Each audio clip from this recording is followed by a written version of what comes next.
only wanted to share these results, but a big part of these community meetings was to get input and ideas from the community on how MOFAS could work with communities around the state to prevent FASD. At the end of today's webinar, we will share a brief overview of some of those ideas and programs that are already in place and how this information is being integrated into the prevention work that MOFAS is a part of. I will be happy to hear more from yourself. So I would like to turn things over now to Emily Gunderson, the Director of Communications at MOFAS, who will walk us through the survey results. Fabulous. Thanks so much, Kendra. All right, so as we talked briefly before, or Kendra mentioned, we began working with Wilder back in 2012, and the goal of this study was actually to better understand why women continue to drink during pregnancy. And what we know is that approximately 8,500 babies are born each year in Minnesota with some level of prenatal alcohol exposure. And MOFAS really wanted to find out why these women continue to take the risk of drinking during their pregnancy. So we did an online survey and asked women from all around Minnesota some very pointed questions to try to better understand this issue. And we found some pretty interesting stuff that we wanted to share and to take into consideration in our next public awareness campaign, which we are actually working on as we speak. And we're also going to be addressing some of the problem areas that were identified through our community grant program and potentially with some of our policy implications as well. So we chose to do an online survey, which was determined to be the most cost-effective way of capturing this information about women's attitudes and behaviors, and it also allowed for the highest level of anonymity and a random sample of women of childbearing age. And for the most part, this survey represents views of women 18 to 44. Now, participants who were younger than that were excluded, mainly because it was difficult to obtain parental consent to administer a survey to a minor.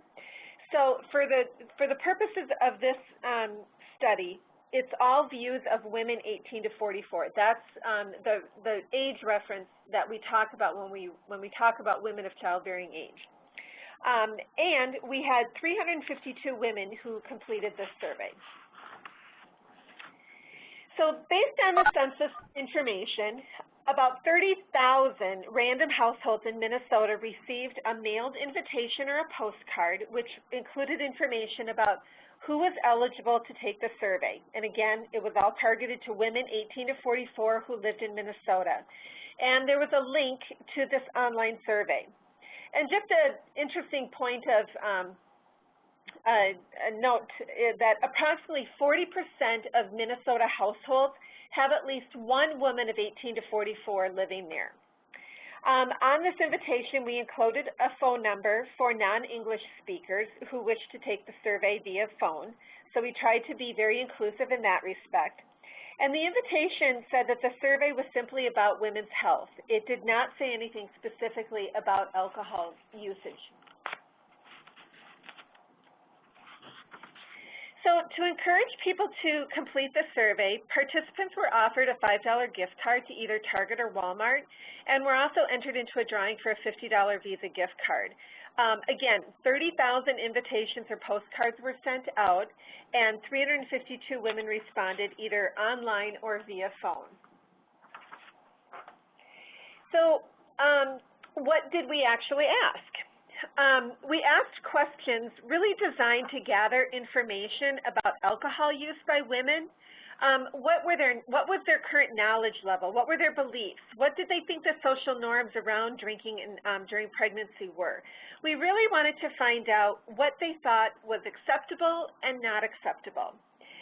We did incorporate some questions from surveys that we had previously done. And all of the questions that had to do with alcohol use during pregnancy were asked only of women who had been pregnant in the last 5 years. And the reason we did this was to really ensure that this was a current snapshot and not a viewpoint of women who, let's say, were pregnant 15 years ago, for example. And again, just another point of clarification. At the end of the survey, we did direct folks to the MOFAS website if they wanted more information.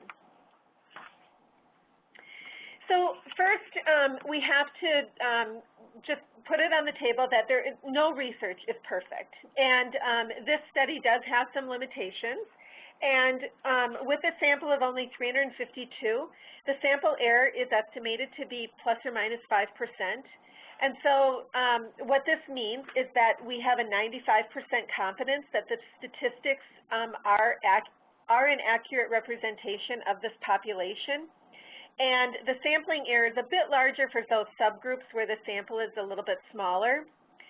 So our response rate, although it was a little bit lower than what we had hoped, we were trying to get at least 400 responses. It is still well within the normal response rate for this type of a survey methodology. And we thought that there were a couple of logical explanations for why the response rate was a little bit lower or could have been a little bit lower. And some of that possible explanations is just simple survey fatigue for this population. There also could be some stigma associated with women's health issues. Again, even though we didn't identify that it was regarding alcohol use during pregnancy. And interestingly enough, we were told by Wilder Research that I believe all women who actually started the survey completed the survey. So that tells us that women were not afraid to answer these questions. But still, I think overall there's still a little bit of a stigma associated with some of that.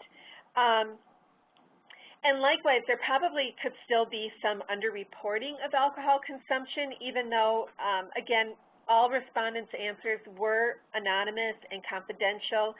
But again, we know from working in this field that there's just the social undesirability of certain responses and attached to this issue. So we do sense that there's a little bit of underreporting still visible in this. Also, just to kind of make sure that you understand how the data was weighted, with a random sample of addresses, were chosen to receive the invites to the online survey. It still is possible that a portion of the population is more likely to complete online surveys. So Wilder Research did statistically use the weighting process to ensure that the survey data was correctly representative of, again, the general population of Minnesota women of childbearing age. So that means that it took into account demographics that are either more or less likely to take the survey, and it weighted for the number of women living in a household, age, education, and whether or not they lived in an urban area versus a rural area. Also, we do need to just point out that weighting by race or ethnicity was planned, but not enough surveys. I think there was about 11% that were completed by women of color. So we really have to be careful about drawing any conclusions based on that small of a sample. So those are kind of all of the background on just how we actually got the survey up and running. And now I'll spend a little bit of time going through what we actually found. What were the key findings? So to no big surprise, it was confirmed that Minnesota women drink alcohol. From our survey, 3/4 of the women, again of childbearing age, said that they drank in the last 30 days.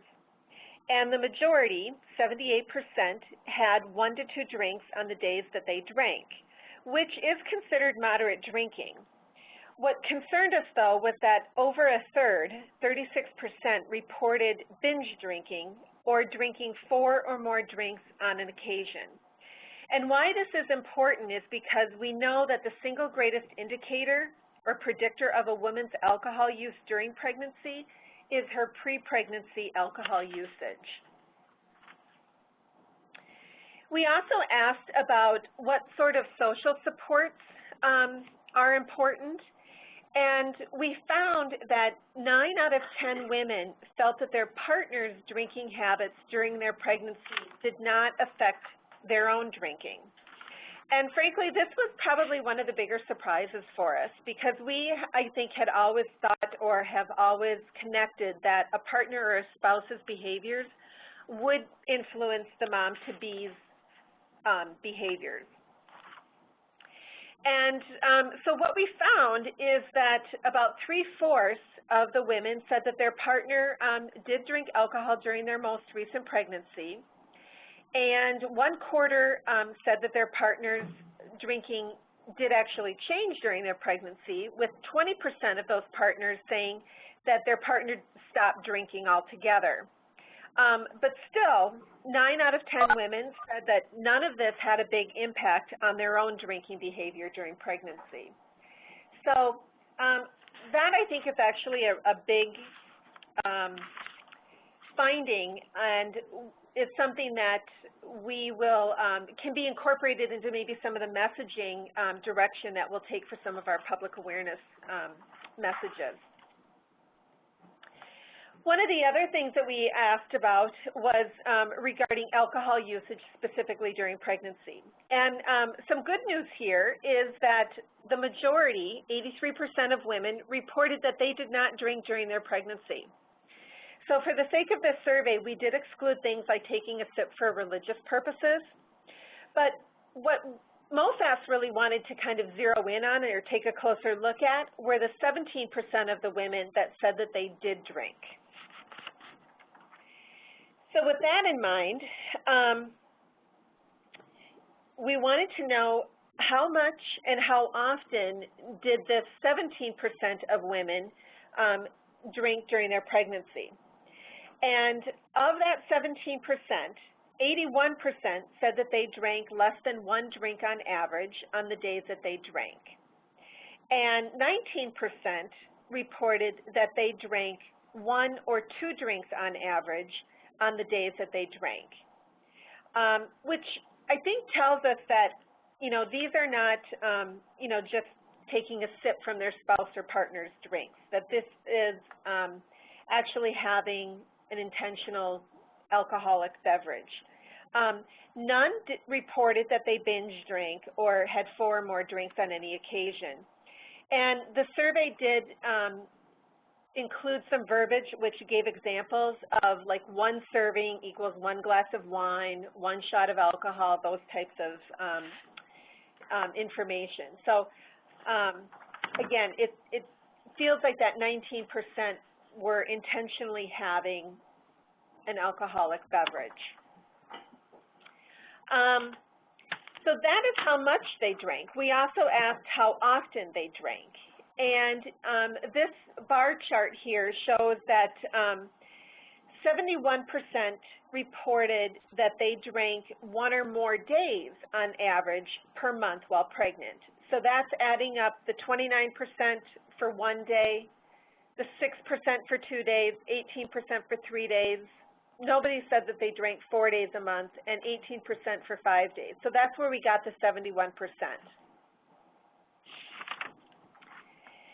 So again, what this tells us, or what I think we can conclude, is that these women are drinking on somewhat of a regular or consistent basis, and that it's not just a special occasion.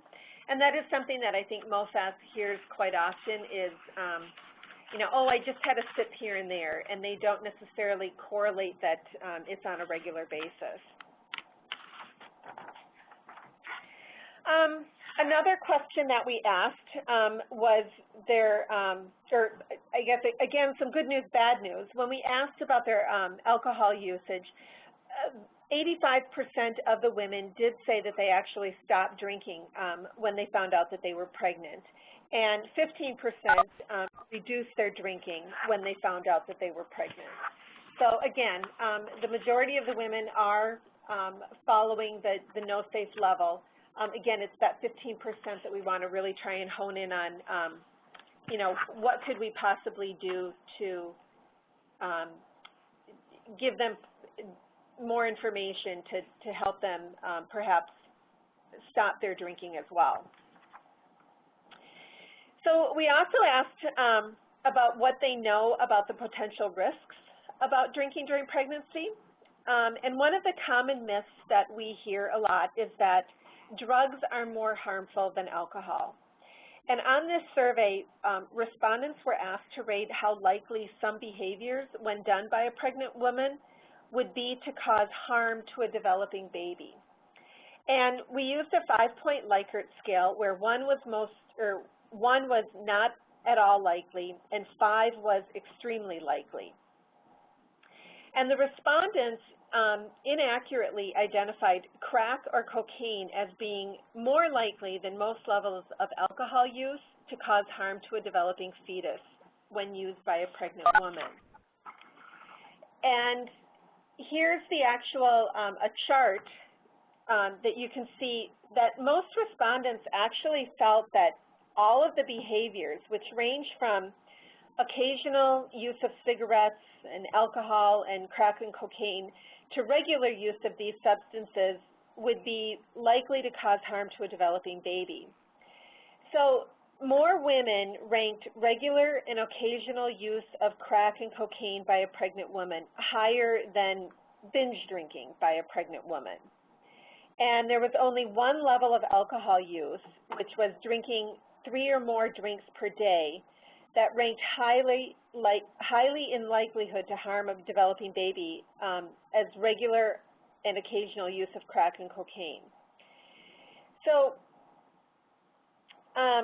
you would have to get to this amount, 3+ drinks per day, for them to think that alcohol had the same level of risk as crack or cocaine. And you know, perhaps it's because alcohol is legal and people feel that it's less harmful than an illegal substance. And of course, we're not advocating that women use cocaine, but in actuality, we know that alcohol is documented to be more harmful than cocaine and crack and cause more permanent damage. So again, this is one of those areas where we feel from a public awareness messaging and education and training component, we need to continue to include messaging about the potential risk of alcohol versus other substances.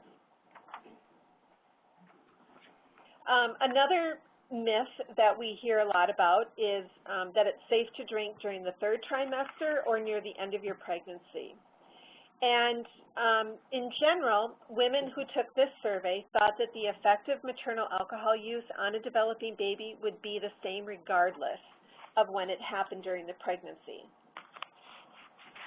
And again, we have a little chart here that, again, I think is kind of good news in that, in general, for most alcohol-related behaviors, most women felt that the effect of the behavior would be the same regardless of when it happened. So you can see that roughly about 3/4 of the women felt that the effect was the same regardless of when a woman drank.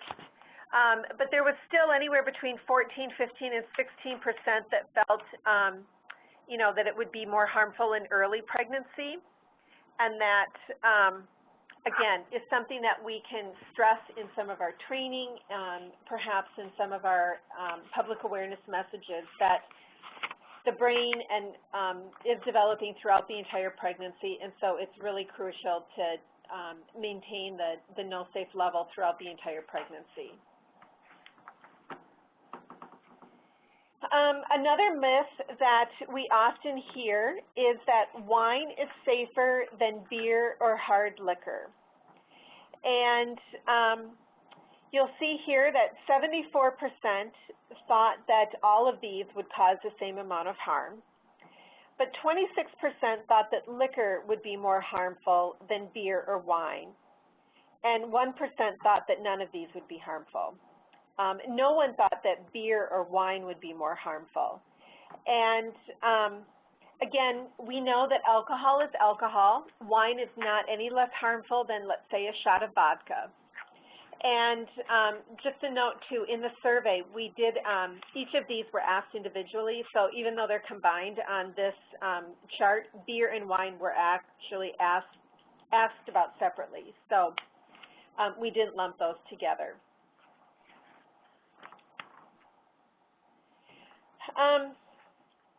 Then we asked a group of questions around what women think other women are doing or what they thought the social norm around drinking during pregnancy was. And again, I think a little bit of good news here is that 8 out of 10 women said that they think less than half or almost no women drink alcohol while being pregnant.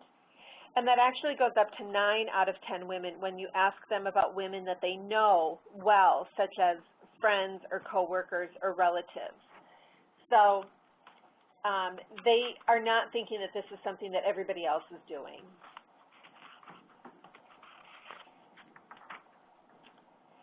And nearly all the women reported that their mother or father or spouse would be concerned if they did use alcohol while being pregnant, and other family members and close family or close friends would also be concerned. So that we found to be very interesting. Most women agreed that people should not offer alcohol drinks to pregnant friends. And they said that they would intervene if they saw a pregnant friend drinking, but it would be a bit harder when asked about intervening with a stranger, which I think is not to be expected. That would be, I think, a tough situation. And almost all women support public warnings and restrictions on serving alcohol to pregnant women. So one of the last areas that we asked about was what type of information are women getting from their healthcare provider. And women are still getting mixed messages about alcohol use during pregnancy. 63% of the women reported that their doctor told them not to drink alcohol at all while being pregnant. 18% said that their doctor asked them about drinking but didn't specifically warn them because they don't drink alcohol. And 11% said that their doctor told them that they could drink lightly or in moderation. And 7% said that their doctor did not mention alcohol to them at all. So collectively, 1 in 5 women did not receive any message at all about alcohol use or were told that they could actually drink lightly or in moderation. And this is one of the areas that MOFAS works, continues to work diligently in providing training and education to healthcare providers about their role in talking with women on a consistent basis and making sure that they're giving them a consistent message about no safe level. We do know that the top 2 places for women to get their health information is their actual healthcare provider and the internet. So we want to make sure that their healthcare provider is being consistent and providing good information. And lastly, we also asked respondents about their preconception alcohol use. Again, getting back to that very first statement about their alcohol usage before becoming pregnant influences or is a good indicator of their alcohol use during pregnancy. And nearly half of respondents thought that it was a good thing to stop drinking actually before they became pregnant, and another 48% at least recognized the benefit of cutting back to an occasional drink. And this, again, can be used as an important opportunity for education, especially with providers that, could include a message to women who are perhaps in that trying stage and if there's good communication between the patient and the provider. So, again, that's a really key window of educational opportunity that I think providers need to be aware of, that women are receptive to hearing the message, I think. So that is the major results of the survey. I think the 3 kind of takeaways that we see from this survey are that lots of women in Minnesota drink. And we know that 50% of pregnancies are unplanned.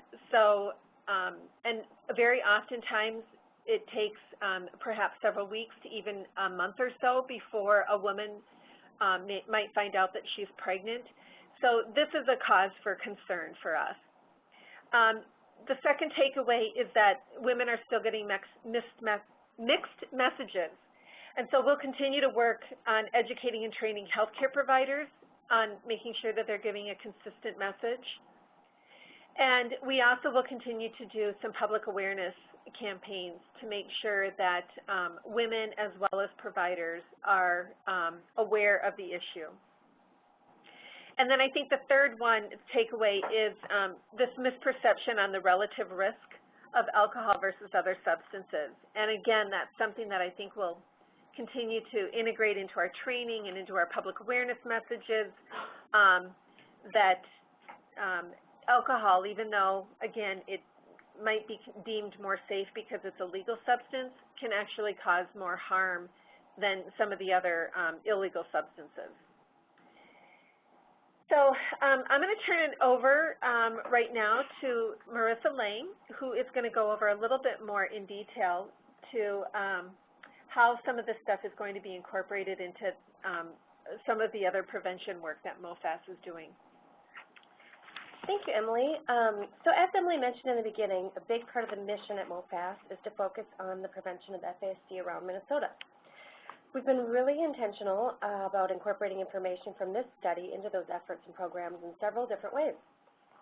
For example, about every 18 months, MOFAS, through part of our funding provided by the Minnesota Department of Health, implements a statewide public awareness campaign with the sole purpose of educating women who are pregnant or could become pregnant about the dangers of alcohol during pregnancy. We're working on a new campaign as we speak, as Emily also mentioned, and both the messaging itself and the media vehicles selected are being influenced by several of the stats and overall themes that came out of the study. So stay tuned for that new campaign. Likewise, our new cycle of community grant funding, specifically the component supporting Native American women, will also keep in mind some of this information mentioned in the study. MOFAS also does a huge amount of training throughout the state to a broad array of audiences on a wide variety of topics. Our training department works to synthesize public awareness with professional education by infusing fresh Minnesota-based findings in many of our new presentations. This helps us show the true impact of FASD and what it has on families, neighborhoods, and communities right here in Minnesota. Lastly, there are several potential policy implications or initiatives that impact our goal of helping women to have healthy and substance-free pregnancies. This new information provides relevancy to tell the story to legislators and show that FASD is an issue that needs to remain on the radar of all of our policymakers here in Minnesota. So we have a few minutes left. Feel free to type your questions in the bottom right part of your screen, and we will respond. Thank you, and enjoy the rest of your day. All right. We're going to take some of your questions here that you have typed in. So, yep. So hold on one second here, and we're going to, Stephanie Kalari, who's